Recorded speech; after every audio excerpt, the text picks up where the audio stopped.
Well, hello everybody. Thank you for attending the webinar. I think we have some repeats from our last webinar, which was on freeze drying. This one is going to be very focused on plants and homogenization, and more on the high throughput side of it. Though what we're going to be talking about is can really be applied to many different types of homogenizers. First, a couple of little announcements or some additional information for you.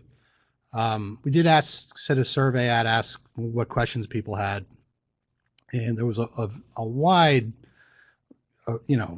array of answers, and a lot of people were interested in DNA, and a lot of people were interested in RNA and some protein and whatever, and the homogenizers that people are using are kind of all over the map as well. A lot of doing this type of homogenization is there can be a very large impact by the machine you're using and the type of media you're using. So what I suggest is that we have quite a few people who are at this moment still signing in, we're not going to be able to get to everybody, but you can call or email for help. We tend to be very open to talking. I personally, I love to just talk to people and see what they're doing and see how I can help. It keeps me from having to do real work, which is always good. So, by all means, call or email. Also, if you have a small group, I know we have quite a few people from the USDA here today, and if you have a group in a department or in a company or something, and you want to invite us in, we can come back into this site or set up another site, and as a small group discuss stuff, and we're more than willing to do that as well. Keeps us from having to get on airplanes and things like that, and so it's a lot easier to travel to my desk than it is to some other city. And anything that we don't address, which you're really hoping we would address today, I don't want to leave anybody out in the cold. Again, contact us and we'll see how we can help.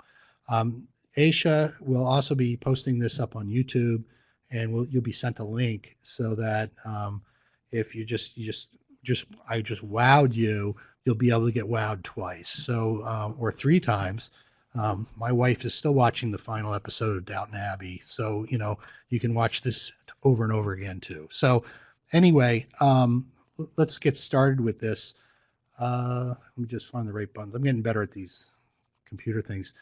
All right, so our interests, we have a company, OPS Diagnostics, and what we really do is we do a lot of homogenization stuff, and we really started off doing high throughput work. We worked with Spec Certiprep, or Sample Prep, that manufactures a Geno grinder, and we developed a lot of the methods and processes that are used through that machine. So we're here. We have a lab. We know how to do science, and so hand in hand, we were able to develop a lot of these formats that are kind of popular at this point. And in addition to that, we do nucleic acid isolation work, very specifically with plants, which ties us into today's lecture. And then the third thing we tend to do a lot of is freeze drying. So that's what our company does, that type of thing. Now, in doing that, what I believe as kind of the person that runs this place is that we have to know what we're doing. We have to really understand. So we try to mix science with all the daily ongoings of business. So we use a lot of model systems in order to understand it. So we keep plants and all kinds. We have basically like a biological library, and we're always processing things. And plants is one of the big things. And this stemmed out of a personal interest of mine of grapes. And you can see right there that picture. I think I got a little pointer someplace around here, if I can remember how to turn the pointer on. Pointer. Oh, there's the pointer. Okay, sorry. Okay, so here's a grape, and these grapes have little spots on them, and that's caused by a pathogen called black rot, or the organism is called Pycnidia. And so I grow these things in my backyard, and I make bad wine, and it kind of keeps me out of trouble. And but I do have an interest in this. I'm by training a microbiologist, and so I started using the grapes in order to, look more and more into plant DNA isolation, plant homogenization, and very specifically, this is kind of taking an academic tone, if you look in there, you can't really see it, but there's like little specks within those dead areas, which have little fungal fruiting bodies called Pycnidia that produce spores. And just to show you this just is kind of cool. Let me pull this other screen over here quickly. Here we have just a representation. This shows you why I'm interested in this particular thing. This is a Pycnidia, which we grew on an agar plate, and we put a drop of water on it. And if you can see that the, oops, sorry, I just screwed that up. Oh, 1 second. Oh, there, I'm back to it. I was trying to get the, there, sorry. That is a stream of spores coming out of this, and that's real time. That's not a time lapse or anything. And that stream of spores spurred me into my greater interest of working with plants. And it's for this reason, one of the things we're interested in is looking at the plants and looking at isolating the DNA rapidly, co-isolating DNA, and possibly doing real-time monitoring. So, that's what we do with high throughput work, being with the ultimate thought of being able to, let's say, survey a vineyard or crops or whatever the case may be, and knowing when a pathogen's there, when it's sporulating, when to apply pesticides in order to try to get a better and more effective system. That's kind of what my interests are, not necessarily yours, and not why you're here, but just to show you that we do have a genuine interest in basically processing these things for a real reason. Okay, so with that, let's get into this whole aspect of what we're here talking about today, which is the high throughput work. Now, high throughput, at least in my mind, really means working with stuff that's in a format that is defined by SBS, which is a Society for Biomolecular Screening. And it as a 96 well plate or a standard format. And these plates, if you're not aware of it, are very defined as far as where the wells are, how big the wells are, all the dimensions, the depth, the height, the width, the little rims around the outside. If you turn a plate over, you'll notice that the wells are up a little bit. Those are all not regulated, because people can make odd designs, but they're defined in order to meet these specifications. And this is really so that these plates can be put into a liquid handler, and you can take them off and go and walk away, and your DNA or your proteins or your ELISAs or whatever can be processed automatically. And we typically use 96 well plates, but there's also 6 well, 24, 48, 96, 384, and all the way up to 1536.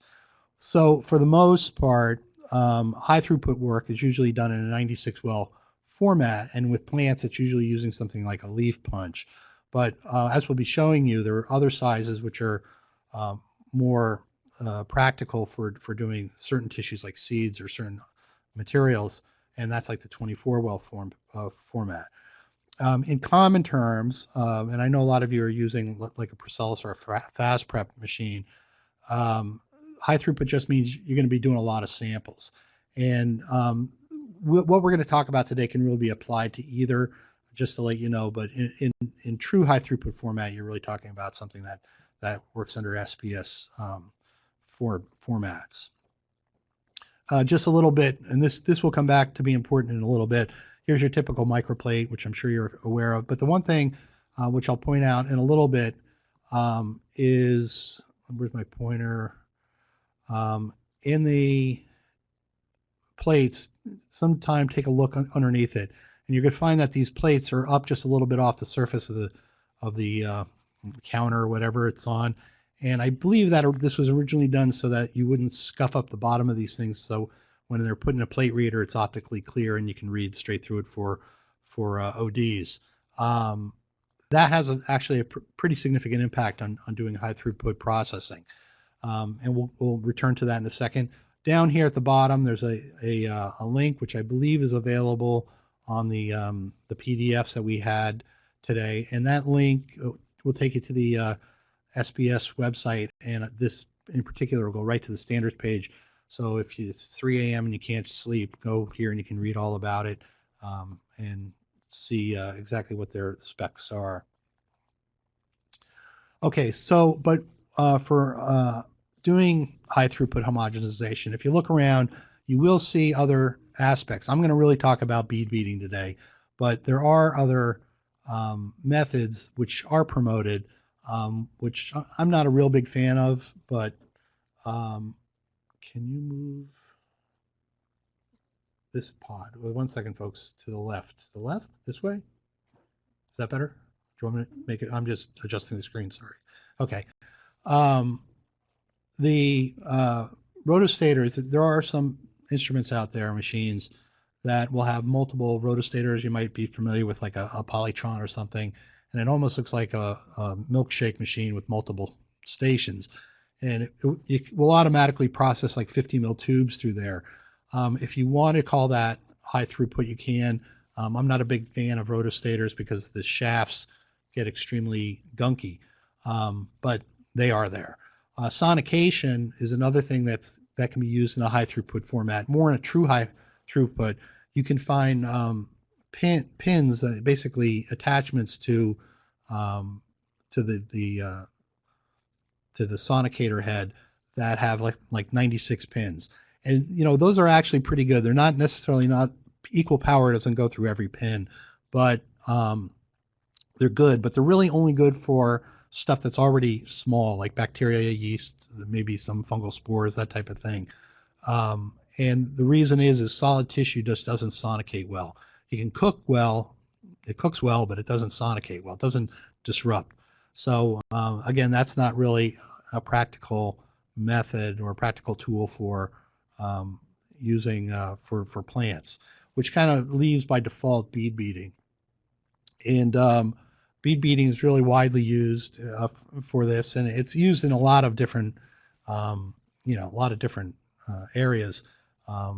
But it is effective, and it's really kind of the method of choice for high throughput prep.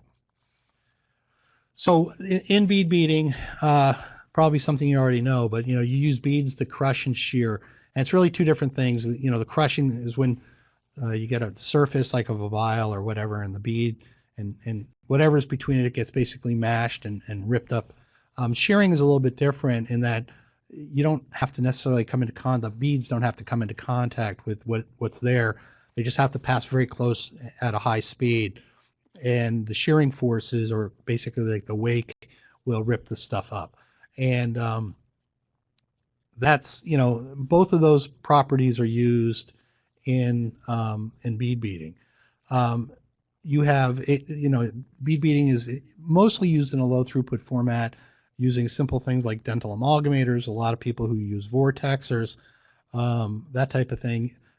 But it can also be used in a high throughput. There are one of the machines that we deal with can run up to in a 96 well format about in a deep well almost 600 samples at a pop. So that's a lot. And the other thing is about bead beating that's nice is it can be used in a cryogenic format. So if you have stuff that you want to keep very cold, or you need to make it brittle in order to break up when you're bead beating, you can do things at liquid nitrogen temperatures, or at least chill first in liquid nitrogen and then run in a bead beater. For a little bit of clarification, even though it's called bead beating, beads tend to be small, like 100 micron, 200 up to about a millimeter, and they tend to be a mixture of sizes around a particular, if you say, like we sell, for instance, a 100 micron bead we use for bacteria, and if you really get down and look at it, it's about 75 microns up to about 125. So it's a range, and they're actually separated from other beads using sieves, the same kind of sieve you use like for soil, but clean. Anyway, balls, on the other hand, are precision made, so they're within a few 10,000ths of whatever they're supposed to be. And so when we say a 3/8 inch ball, they're all 3/8 inch. They're not arranged, they're one size. And for plants, because for the resilient nature, a lot of the tissues that we do, or a lot of the plant parts, we tend to use balls because you need something that's larger with a heavier mass. So bead beaters are actually what the formal name for them are mixer mills. All right, and these have been around for a long, long time. Bead beating in itself, just for in microbiology, goes way back. You know, you can find references in the 60s, people using glass beads for breaking open bacteria. And they go from very, very simple to ones that are highly complex. So over there, here on the lower left is just a simple dental amalgamator. For those of you who are older, remember these from the dental office.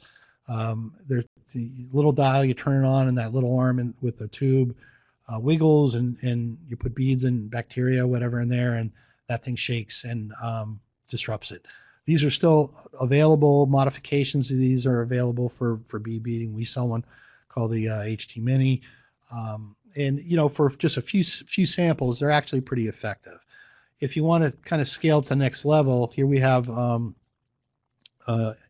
HT24, which is similar to the Fast Prep and the Priscillus. And this one will take 24 samples in a ring, and this thing kind of rolls around in a circular and shakes the beads at a very high rate of like 4,000 RPMs. And that's good for many things, but in a high throughput fashion, it's not truly high throughput, though you can run a lot of samples on it. And then if you want to go to the far extreme, over here is one of the Geno grinder variations, and this is a robot compatible one, extremely expensive. And in this case, you'd have your samples prepped in a rack, and an arm would stick it into the machine, and it would be all done automatically. Again, my personal opinion is that extreme is not very practical, because the time that it takes to set up the plates far exceeds the amount of time you actually bead. So you got to set the plate up probably by hand anyway, and therefore you might as well just pop it in the machine as you're going. But that's just my opinion. Okay, so all true high throughput homogenizers will hold plates, all right? And again, what I'm going to talk about today doesn't necessarily have to be a high throughput machine, but just to keep that clear. Other models may hold many tubes, including some of the high throughput models. You can put tubes, racks of tubes in, but again, they're not necessarily compatible with high throughput devices, high throughput liquid handlers. And again, our media and our talk about tubes and vessels and that kind of stuff can be applied to everything. Now, down here, if you want to get a more thorough idea of the different types of homogenizers, we have a YouTube link, which you can get to see me talk. I'm just unbelievably dynamic. But anyway, this is kind of very honestly, kind of a dry 10-minute thing on 5 different homogenizers, from the simplest to the most complex. And at least gives you an idea of the range and what these things can do.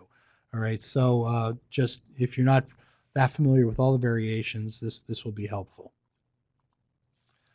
Okay, so what are the popular high throughput homogenizers? There's the Geno grinder series, which is been around for quite a while, about 15 years now. The 2000 was the original one. In 2010, they came out with a souped up version.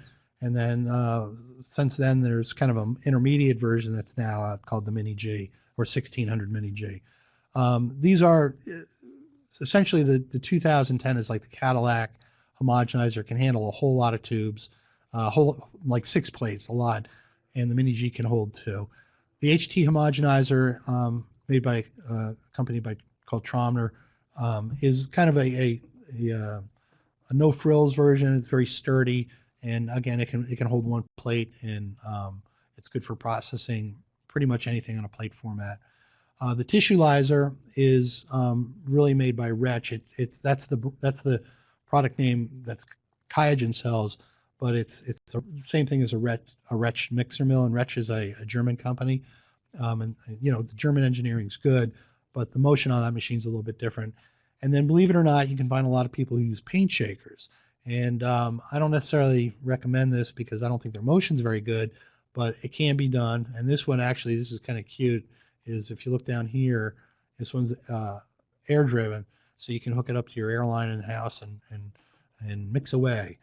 In addition to these, there are other units out there that are more just the tube type, and these will hold like 2 mil screw cap tubes, and like the Fast Prep, which has been around for, I don't know, like 25 years or so, is very popular. Procelis is a French company's version of that. We have the HT24, which is our version.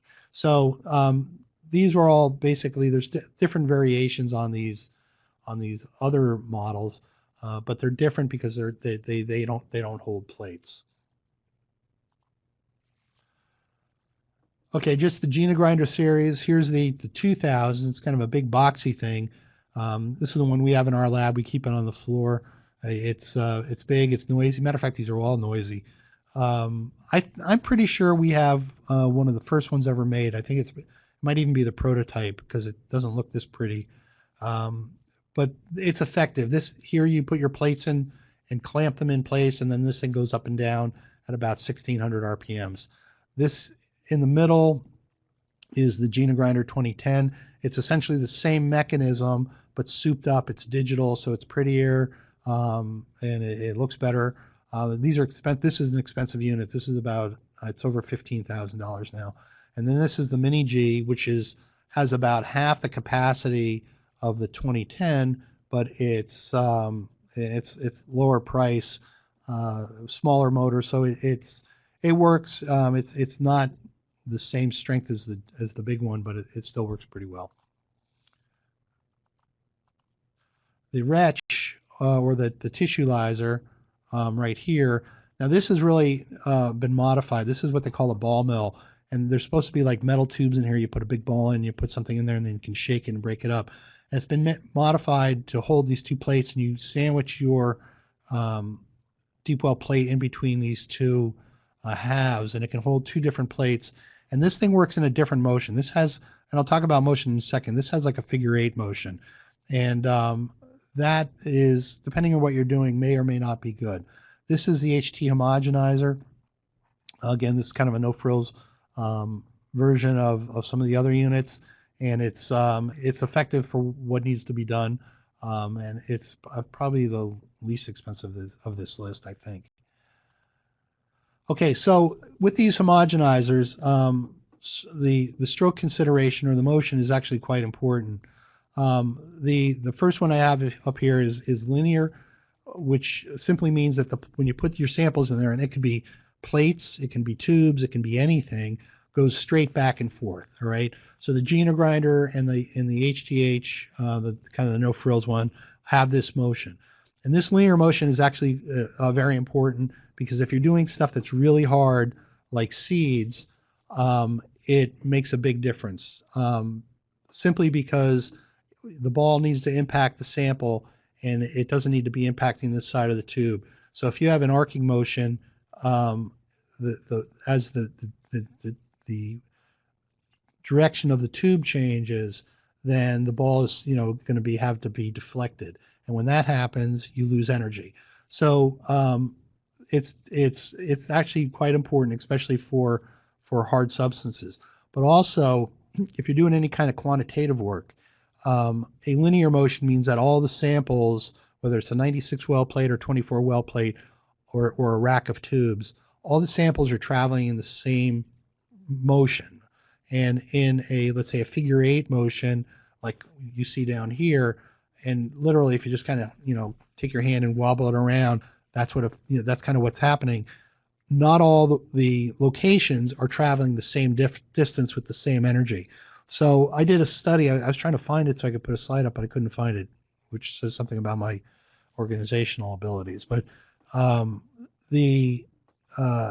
did a study years ago with yeast, in which I looked at like a Tissuelyser, actually it was a Wretch unit, the Wretch mixer mill, and compared to a linear model, and you could actually see different efficiencies in different wells. And if you're doing anything that's quantitative, that's a big deal. If you're just trying to like get some DNA out of something to do a PCR and do some kind of yes or no survey, it probably doesn't make a difference. So, depending on what you're doing, the figure 8 could make a difference. QIAGEN actually tells you that if when you're bead beating, to flip the plate over and bead beat it again in order to try to even out the differences in the wells. So they've obviously seen that it does make a difference, and it's just something to be aware of. As you see, we're already finding out here in some of the lab work we're doing that there's a tremendous amount of variation that can happen with bead beating anyway. Especially we're looking at like DNA isolation yields, quality, fragment size, that type of thing, and there really is an impact of the bead beating on this process. So to try to figure out exactly what's going on, you need to keep it at least consistent. Vortexing is used by some people. It's definitely not going to work very well with plants, but with like bacteria and stuff. So swirling a wet round, and the beads will, if you have multiple beads, small beads for instance, they'll scrape across each other, kind of shearing, grinding lightly as you go. It's not really that effective. The pulsing vortexer, which we sell, is kind of a low cost machine. It's like a vortexer. It can hold like 12 tubes, and it will be effective for bacteria, but once you move up to anything more complex, it doesn't necessarily work well. So the vessels that we're going to be using range in all kinds of things. So on the one hand, you have polypropylene plates, which probably most people are familiar with. Most times, samples are going to be done in deep well plates, and I'll talk about these more in 1 second. These are really only practical for like leaf punches, that type of thing. Small samples of 10, 20 milligrams. Screw cap tubes, what we call pre-filled tubes, are used in a lot of the non-true formats, but you can also put these into a high throughput homogenizer. You just need a rack, and quite honestly, you can program a liquid handler to take these things and process them. So you can put your sample in a tube, and as long as they're in a rack that's understood or defined by let's say a downstream automated liquid handler, you can use that. But this is just another thing. So in a pre-filled tube like this, you normally have beads or small materials, but you can also increase the size of these beads up so that they're like 2 to 3 millimeters in size. They may be made out of metal, like stainless steel or zirconium. They can, but they're typically going to be used for again, leaf samples, that type of thing. Now, when you start to get to larger samples, such as seeds or let's say like roots or bark or just tougher materials, then you really need to switch over to something like a vial. So here we have some various vials. We have a it's like a 4.5. We call it, I don't know if we call it a 4 or 5 ml vial, but both a polyethylene and a polycarbonate vial. And we actually have 3 different size polycarbonates. We have the small, like 4 ml one. We have a 50 ml version, and then we have a 15, which is misnamed because it's really more like 25, but a 15 ml vial, which if you're familiar, Nalgene Nunk makes a small polycarbonate vial like that, which is what we originally used, but they kept breaking, so we modified it. These vials are actually really critical. One of the things that happens when you're bead beating is you get a lot of heat buildup. There's a lot of stress on the vials, and these things can break. Or in the case of polypropylene, you can actually it can become so soft that like tissue and balls may lodge against the sides and nothing may move. So polycarbonate is a very durable, very hard plastic. It's also great because it can work at a real wide variety or wide range of temperature. So these PC vials are really critical for like doing seeds, doing things has heat labile molecules in there, and you can really beat them. So here we have in this 4 ml PC vial, we actually put a 3/8 inch ball in here, and we can do like a corn kernel and turn the corn kernel into dust, or a soybean, or any kind of single seed very effectively. We can do several rice grains or things like that, and I'll show you a slide on that in a little bit. If you're doing like pooled samples, let's say you're out in the field and you want to survey a bunch of seeds, something like this vial here can hold up to, I believe we've done as much as 15 corn kernels, and then this one can hold even more. Matter of fact, recently we did a big kind of contract project where we filled these things with lyophilized leaves and did several grams of leaves and turned the leaves into dust. So these are very good for hard materials or larger sample sizes and basically for pulverizing stuff. We can also put these things into liquid nitrogen and then pop them right into the machine and run with them. And I think you can see right here, you can see a little bit of an X. These things have a reinforced bottom so that the ball won't punch through, or normally won't punch through. You still got to be a little bit careful at times. And this reinforced nature is important because as the polycarbonate is so hard and so durable, when the ball hits it, it's kind of one of these physics things where, the ball hits the wall and the vial pushes back kind of thing. So you get a very effective grinding or smashing when you use these harder vials. Now the polyethylene over here is not as good. It's more like polypropylene, but we use polyethylene because oftentimes if you're doing this, you're doing some kind of tissue and you need to do a DNA isolation that involves a phenylchloroform extraction. That will just, phenylchloroform will completely melt and screw up polycarbonate. So polycarbonate has some real chemical incompatibilities, and in that case we can use the polyethylene. So you can, let's say you're doing an RNA prep, you could do the grind your tissue in the polyethylene and do your extraction directly in the vessel. But it is a softer material, so you don't get as good as a grind. The other thing which I would recommend, and a lot of people do, is if you grind materials in polycarbonate, keep it frozen or lyophilized first, and just pull the powder right out of the vial, and you can even use these as for longer term storage. But anyway, the real point here is that if you're doing seeds or something hard, the composition of the vial or the tube or whatever it is can really dramatically impact your sample. On the plate side, because a lot of people are doing plates, just a couple things here. First off, you have square and round wells. And you said, okay, that's nice. You can put bigger volumes in square wells. But in square wells, if you have a grinding ball in there, there's room for the grinding ball to hide. Not the grinding ball to hide, there's room for your sample to hide. So there's a little bit of dead space in the corners. And inevitably, that's where your sample ends up, and the ball's moving up and down and not doing a whole lot of damage because your sample's hiding. In which case, you want to really use a round well plate, and that prevents that kind of sample from not getting homogenized. Problem, of course, is you have a square well which can hold about 2.2 mils, and a round well which is like 1.4. So your volume less, you can't run it as large a volume, but that's just the way it is. The other thing is, and you really have to watch this, is that actually, first let me comment on sealing mats.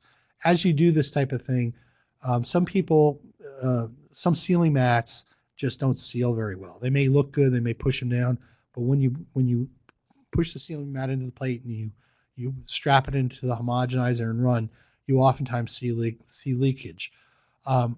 There has been people that we've worked with that have actually used foil seals, the heat seals over the top of this. And, the first time we did this, we're like, how can this work? The ball is going to punch right through this.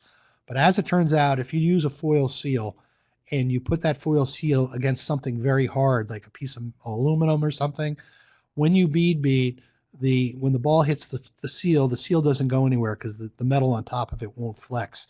And when that happens, you can actually keep all the wells separate so you don't have cross-contamination. And then you can just when you take it out of the machine, you can still punch through the metal seal with a pipette. The thickness of the plastic makes a big difference, as well as the raised bottom. So over here I have the diagram of that plate that I had earlier, and there's this little bit of a raised bottom. if you were to take, let's say, just a 5/32 inch ball, which is a very common ball you use with these plates, and put the ball in there, put it in the machine, and run it, depending on the plate and where you got it, the ball, because there's nothing supporting the bottom of this, the ball can very well punch through. If you chill this plate first in liquid nitrogen, the ball will most definitely punch through. So that makes a big difference. So, you got to be careful with your polypropylene. First off, look for a vendor that's not being chintzy on the polypropylene, all right? And I'm not going to say anybody out loud, but there are companies that have really cost reduced to the point where, you can look at the bottom of you can look at the wells, you can see they're very thin. So optically clear they are, strong they aren't. And one way to round this is you can take, again, some kind of a supporting material. We use aluminum here all the time. I take like a 1/8 inch piece of aluminum that's just smaller than the plate, and I will actually put the plate on top of that so that there's now something directly into contact with the well. So when we homogenize, we don't have any, we reduce the likelihood that something's going to break.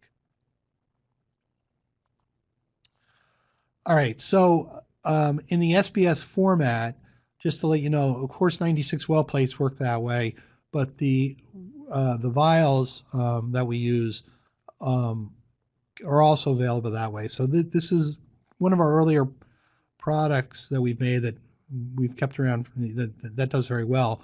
These are the polycarbonate, here are the polyethylene vials, and we actually developed this format for the CDC and for looking for viruses and bats and all kinds of things. And in this, even though it's not rigid, these tubes are in the correct position so that this thing can be taken and put into a liquid handler. So, and again, it's a pipette tip box with the tubes in there in a 6x4 format, so that it is an SBS compatible format.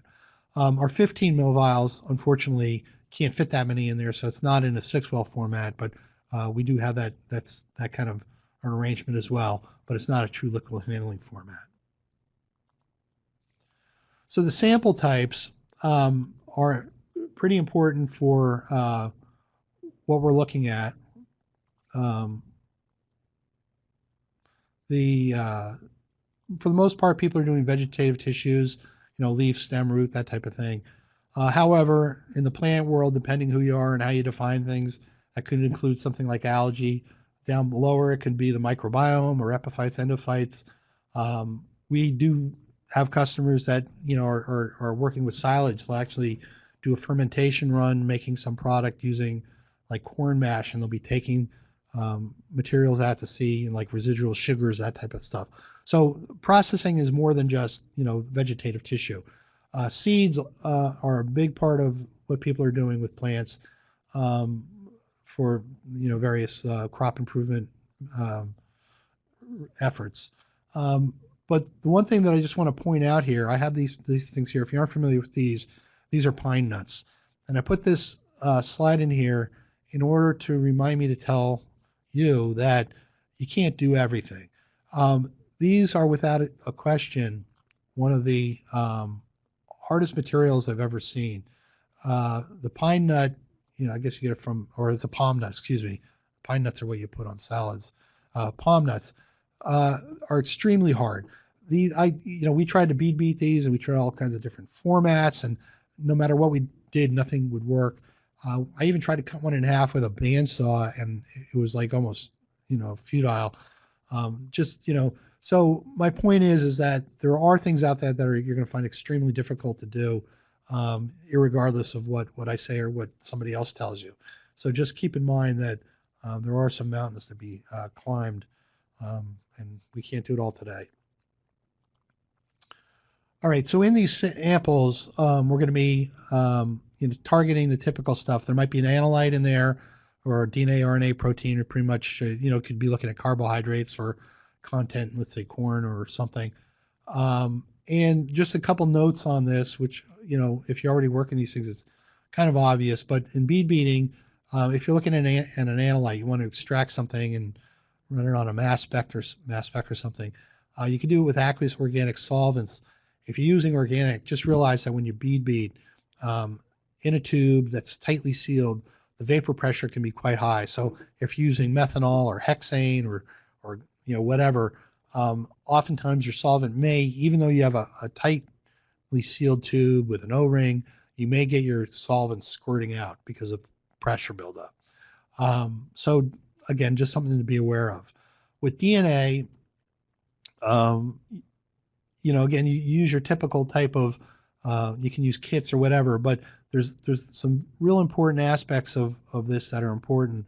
The one that we're looking at a lot right now is shearing. And as you bead beat, it's inevitable that your DNA is going to shear. So if you're, let's say you're doing isolation to do sequencing, something like a shorter sequencing with an Illumina system will work pretty well. But if you're doing like longer range sequencing, you might have problems. Most of your fragments from bead beat are going to be easily under 10,000 bases. So it's an issue. We're looking at it now on how to best control it, but it's something that just be aware of.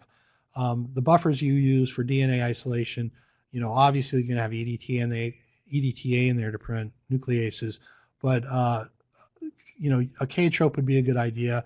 DNA, because of polysaccharides with a lot of these things, is a buffer is almost always going to have CTAB in it. We have a real nice buffer system. If anybody's interested, we can send you samples. RNA, again, just like any RNA, harvesting RNA from anything, you're going to want to use like a K-tropic buffer in order to protect the molecule. But there may be instances where shearing may be a factor with the RNA as well. This is something, again, we're just looking into now. So I can't tell you much about it, but we have had people who've come back to us and said, we did an isolation and there's something wrong because let's say our bioanalyzer readings are screwed up and our RNA is degraded. And I think you have to be careful that, is it degraded or is it fragmented? Because I think there's a slight kind of a difference in there as far as, are you talking about a enzymatic degradation or physical breakage due to the processing? And you do get fragments that are pretty small, and hopefully we'll be able to come back and report to you about this later on. Not today, that is, though. And then, of course, with proteins, you want to possibly add protease. Oh, sorry, that says including protease. That should be protease inhibitors. But something else, which I'll show you in a second, is that there's a enzyme, which we've kind of all know it's there if you've ever looked at old lettuce in the refrigerator, called polyphenol oxidase, which can really damage your samples by causing cross-linking between polyphenols and proteins. And I'll talk more about that in 1 second.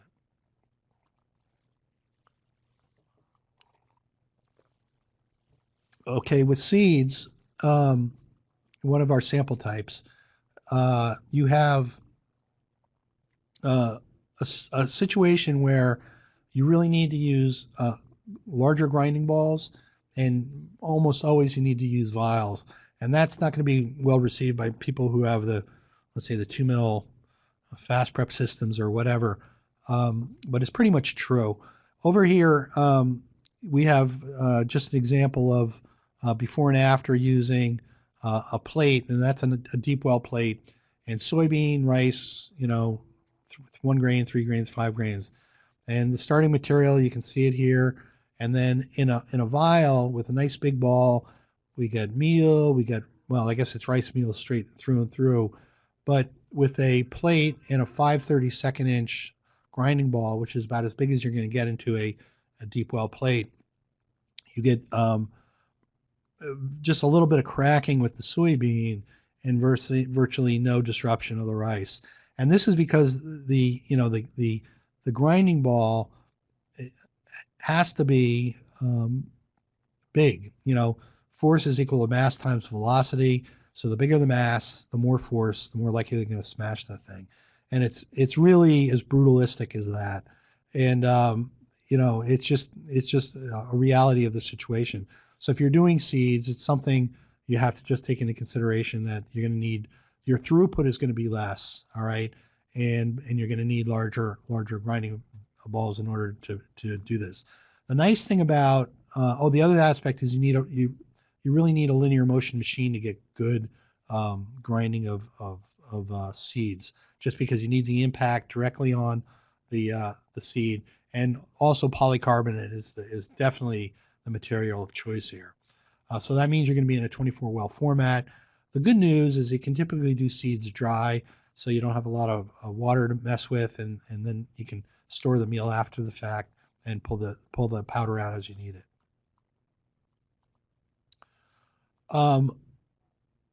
Another headache with doing the different plant types is the biochemical diversity. So where you're dealing with animals, which you're not, but when you are, for the most part, animal physiology, unless you're dealing with sponges or that thing, but on the higher organisms, serum is serum, muscle is muscle. They may vary a little bit from organism to organism, but if you get one process worked out, you can usually use it on other organisms pretty easily. With plants, that's not the case, because there's just such a wide variety of things that biochemistries that it's a mess. You have a lot of different DNA concentrations. Let's say you have different amounts of carbohydrates. In the case of down here I use pines. You have terpenes in there, different amounts of oils, all kinds of issues, which makes processing a bit of a standardized processing difficult. So as I was talking about with grapes, for instance, you have a tremendous amount of tannins, right? And tannins can cause downstream issues. Let's say if you're doing PCR. With pine, the terpenes can cause all kinds of headaches. So the actual grinding may not be overly affected by what's in there, but just be aware that afterwards, once you take your homogenate, it's going to be an issue. And so that's unfortunately why you have we get this all the time. We get a lot of people coming to us saying, we have this particular sample type and nothing works. Can you give us a hand? And we'll do our best on working out how to get better yields or whatever. But it really is because of the variation between plants. In processing, so we have these different parts we're going off after. We have really 3 different options on processing. We can do what's called dry grinding, which is good for seeds and lyophilized tissues. And we can do wet grinding, which would do exactly that. You have your sample, you put a buffer in there and you bead beat. And then you do cryogenic. And cryogenic is really, I guess you could call it dry because there's no liquid in there, but there definitely could be water present, significant amounts of water.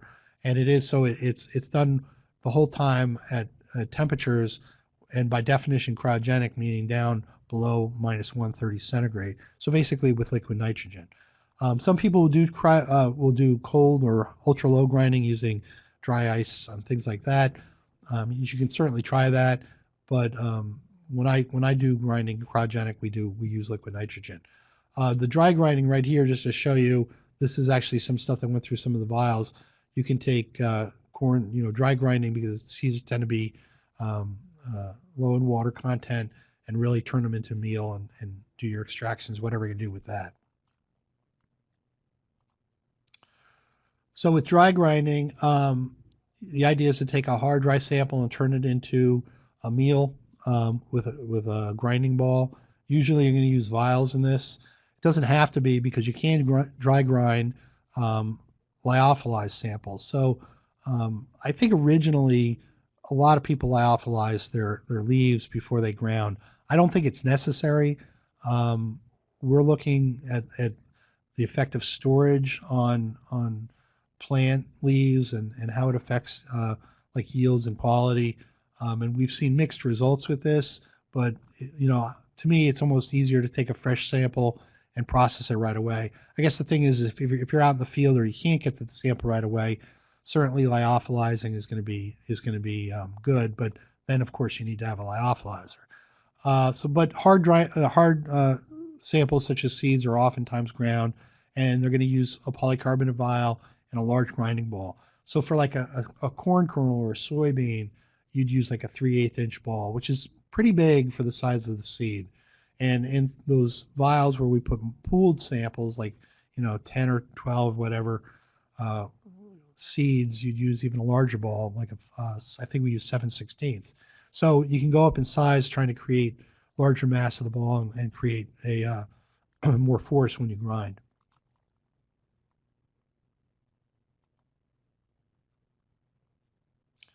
Okay, with wet grinding, there are several issues here.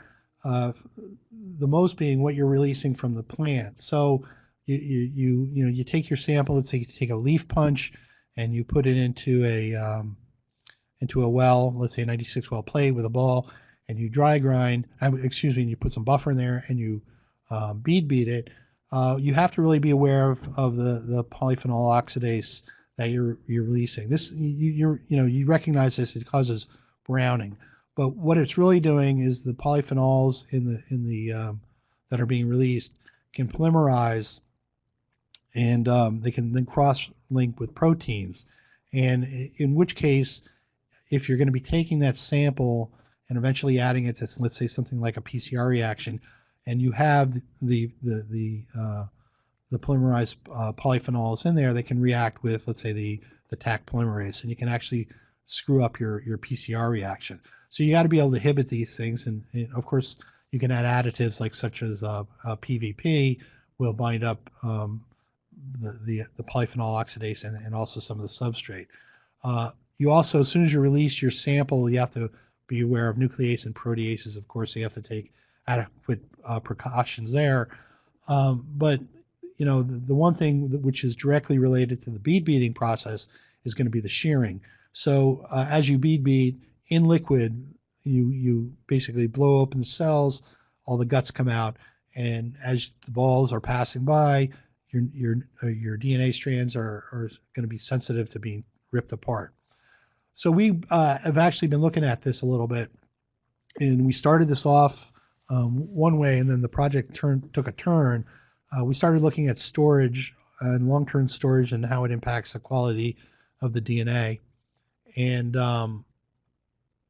what we found was that, yeah, the storage method made a difference, but then also the way we isolated the DNA seemed to have an even greater impact on the quality of the DNA than the storage method. Or it was kind of, we weren't really sure because we couldn't separate the two results. So that's when we started looking at this. Oops, let me go back a second, sorry. And I'll talk about this in 1 second, about the result of our work and hopefully where it's going to take us. First, a quick look at the effect of the polyphenol oxidase. I'm not going to go through this whole pathway, but just to demonstrate that you have something like a amino acid tyrosine, and it gets reacted on by the polyphenol oxidase, and eventually it goes around and around and around and around and around, and you end up with a something like melanin that can cross-link with a protein, and you get a mess.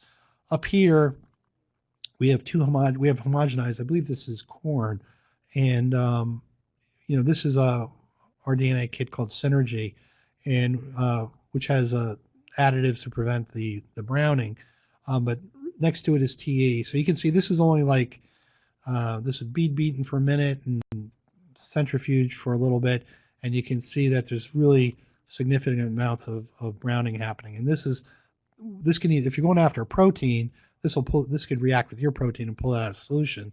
But if you're doing something like PCR, this will mess up your reaction downstream. So you got to really take precautions and avoid that. So with the grinding and the shearing that I was talking about, the storage can impact the quality. The homogenizer motion can impact the quality, or it can cause shearing, and also the bead and ball size can impact the shearing. So this is just some data that we've been showing from Bioanalyzer, just to quickly demonstrate that this does happen. So we took just some, I think this is salmon sperm DNA, which is already pretty well fragmented, and here we have this peak down here is like 50 base pairs, I think, and this one up here, which is partially hidden in that curve of DNA, is 17,000. So this curve runs up into the 17,000 range. So if we take the DNA and we bead beat it with 100 micron zirconium, you can see that shears it down. So now our average size is somewhere around 5,000. And if we put it into a vial, it breaks it down even further.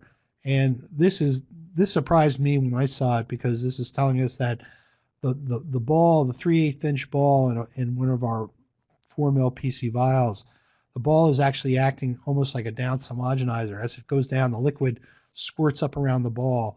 And that, if you know what a Downs is, that's exactly the way a Downs is supposed to work. So the ball, the tight fittingness of the ball in the vial is causing the shearing. And that may or may not make a difference for what you're doing, but at least it's good to know about.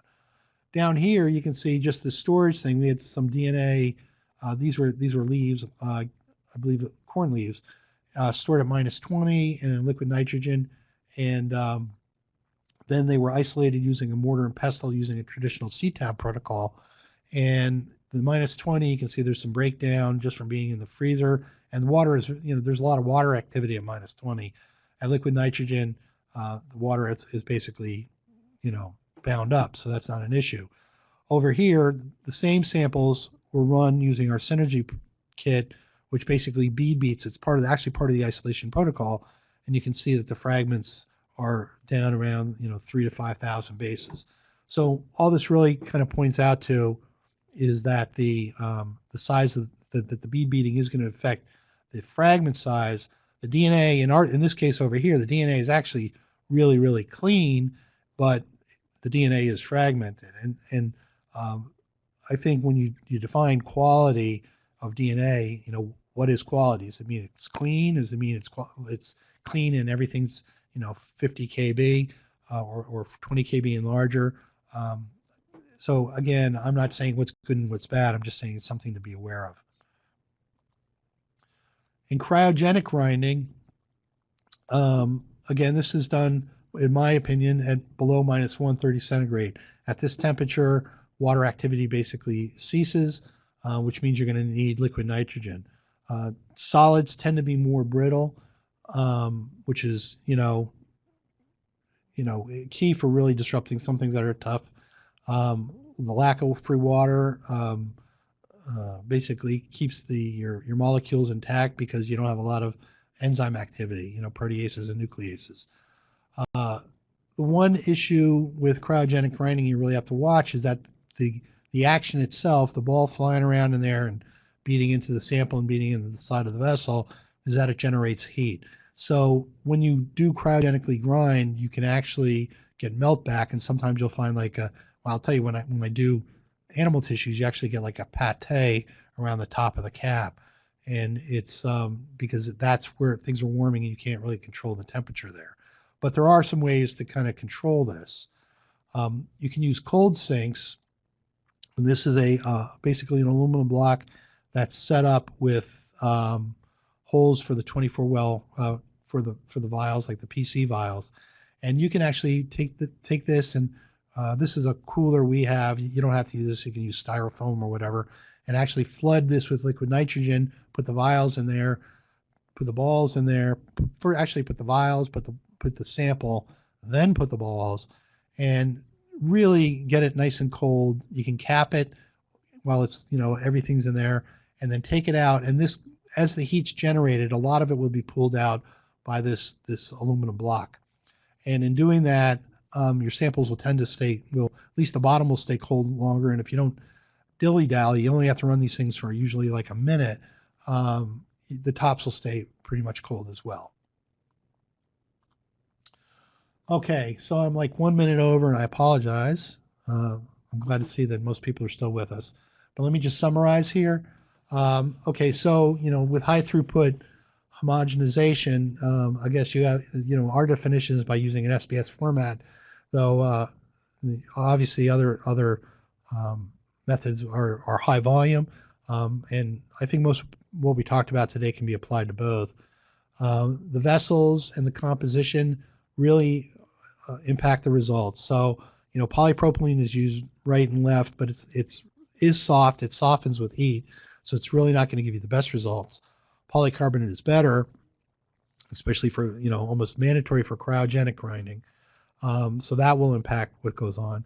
The homogenizer motion impacts what's going on. Linear versus figure eight. If you're doing seeds, you almost always need to do linear. If you're doing like leaf tissue, and all you need to do is extract some DNA, really either format or motion will work. But it can, if you're doing quantitative work between wells, that you may, excuse me, you may see some impact of the motion of the machine. Not all samples are equal. Not all plant types are equal. Some things are impossible to do. Some things are very easy to do. So just be aware that as you move forth on this, you may think, oh yeah, I'll just grind it, and then you go to do it and you find out it's not working. And then the last point is just to reemphasize that temperature will impact the results. You know, you can either make it easier to grind something, or may make your molecules more stable, and you can certainly use cryogenic methods for that. So I've just been, what's this? Just been handed a couple questions, which I'll try to answer. I'd like just to reemphasize that feel free to send us an email if you have any questions. Call us on the phone, 908-253-3444. Here's a shock. We don't have a phone system, so if you call here, you're going to get somebody that is living and breathing. We don't believe in phones. We believe in talking to people. So feel free to call if you have a question.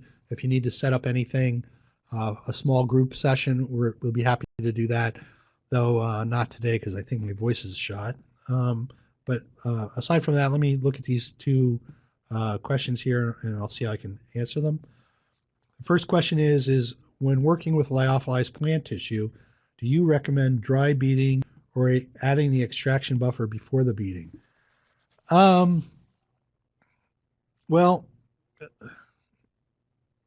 there's the one point is, if you're going to add the extraction buffer, then I don't know if I would have bothered to lyophilize to begin with.